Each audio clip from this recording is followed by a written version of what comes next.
Hello guys! Mapagpalang araw po sa lahat ng mga nanonood dyan. It's me again, Mama Dang, and welcome to my vlogs. So, for today's video po guys, ay tinutulungan ko po si Amba Kalingap Mick na mag-spray po ng medisina para po sa mga damo para po ito ay mamatay. Kasi tignan nyo po, napakasukal na po talaga ng farm namin. So, ayan guys, para hindi po ma-high blood si Kalingap Mick, imbis siya yung mag-spray, ay syempre ako na lang po yung nagkusang loob po na mag-spray para hindi na po siya masyadong mapagod at baka ma-high blood pa po. Kasi po sa ano po ni Papa, bawal po siyang ma-stress po or mapagod po ng husto, lalo na po pag maladlad po siya or mabilad po siya sa araw na napakainit. So ayan guys, bilang concerned na daughter, ay syempre ako na po yung nag-spray. Hindi po porket po mabigat yan, hindi ko na po kaya dahil ako po ay may sanay po sa mabibigat na trabaho. Kaya nga binabansagan po ako dito na Amazona sa amin. Kasi nga daw kahit pang lalaki po na trabaho ay kaya ko raw gawin. Syempre, proud naman po ko at masaya po ako dahil na-appreciate po nila yung mga effort ko. Kasi po, dito po sa probinsya, dapat po hindi ka po mag-ano lang sa partner mo. Dapat magsipag ka rin.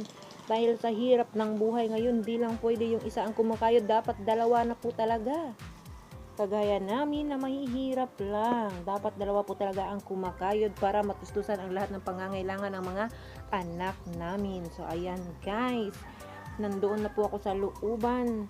Hindi ko na po pinasunod si Mama na siya mismo ang camera woman ko kasi po napakasukal po at baka po makaapak po siya ng ahas. Wala pa naman po siyang suot na bota at naka-chinelas lang. So sabi ko, dyan ka lang mudra, ako lang yung papasok. So ayan guys. At dito naman po banda ay malapit na po kaming matapos po. So konti na lang po yung tubig namin at saka tanghali na po at napakainit na. So sabi ni Papa, ubusin na lang natin tong tubig anak at tayo uuwi na. Sabi ko pa nga, biniro ko pa siya. Sige nga, kung mabisa itong medisina nito, patayin ko nga tong damo sa harapan ko. Binibiro ko si Papa. Sabi ko kasi minsan sinasabi ko masamang damo. Sabi pa niya, ay loko-loko tong anak na to. So ayan guys, sa aming pamilya po ay para lang po kaming magbabarkada ng parents ko. Nagbibiruan po kami. At happy-happy lang, walang pikunan. So ayan guys, sumunod talaga si Papa kasi tinatanong niya kung saan na po raw ako banda. Sabi ko, dito na ako sa susunod na linya kasi dyan tapos na. So ayan, medyo malapad-lapad rin yung natakbuhan ng 2 container po at saka isang knapsack na dinala namin na tubig. So ayan, dahil wala po kaming drum, yung container lang po yung linalagyan namin ng tubig na pondo po namin. So ayan, talaga tinapos ko na lang po kasi konti na lang po yan dyan eh. Malapit ko na yung matapos, inaubusan. Kaya yun, nag-refill ako. Tapos may konti pang tubig. So ayun, si Papa yung taga-timpla ng medisina kasi alam niya kung magkano lang yung dapat. Isang lata lang po sa isang knapsack. So ayan, sa isang lagayan na ganyan, isang lata lang po ng sardinas yung medisina. Kasi direct po yung gamit namin eh. Kahit hindi mo po siya po sa ugat, kahit sa ibabaw lang talagang mamamatay po yung damo.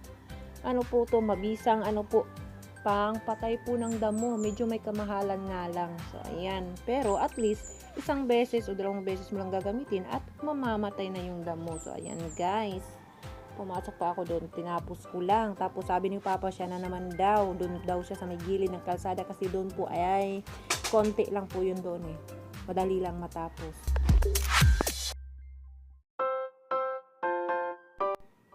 At dito naman po banda, syempre habang si Papa yung nag-spray po sa damo dyan sa gilid ng kalsada, ako na naman po ang nag-lip pruning. Ang lip pruning po ay yun pong nangunguha ka po ng mga tuyong dahon. Yan po, kinukuha ko po yung mga patay na po na dahon para po maging malinis po ang katawan o puno po ng saging at mamunga po ito ng husto o maganda po. Para hindi naman po atakihin po ng insekto yung bunga niya kapag namunga na siya.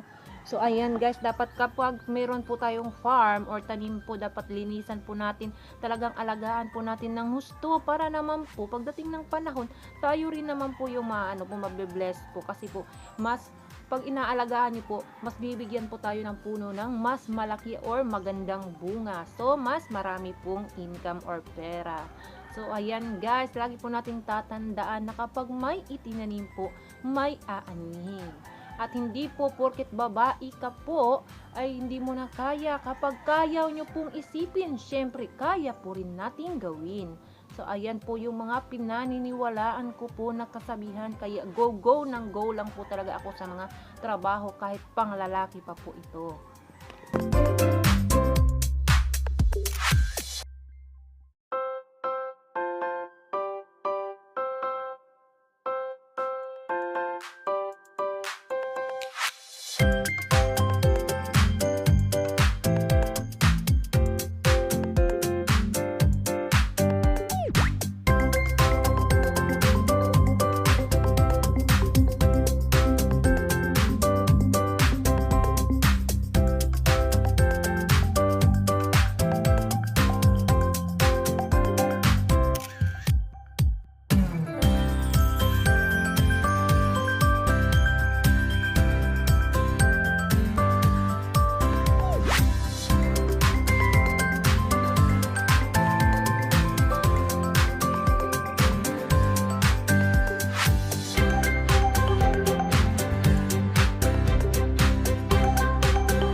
At dahil po napakainit na po talaga at tanghali na, ay syempre pinatigil na po talaga ako ni Papa. Sabi niya tama na yan at bukas na naman.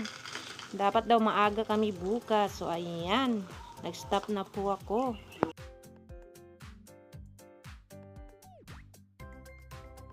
So ayan po guys. Oh, nandito po kami ngayon sa farm. Ayan po, may mga tanim po kaming saging. At dito naman po sa kabila ay mga mais. Pero yung mais po ay hindi po amin. Ayan. So ayan po guys, nag-stop na po kami dahil napakainit na po. At baka ma-high blood pa po si Papa Mick. So ayan. Nag-aantay na lang po kami ng tricycle at uuwi na po kami. So maraming salamat po sa panonood. God bless po sa lahat. Bye-bye.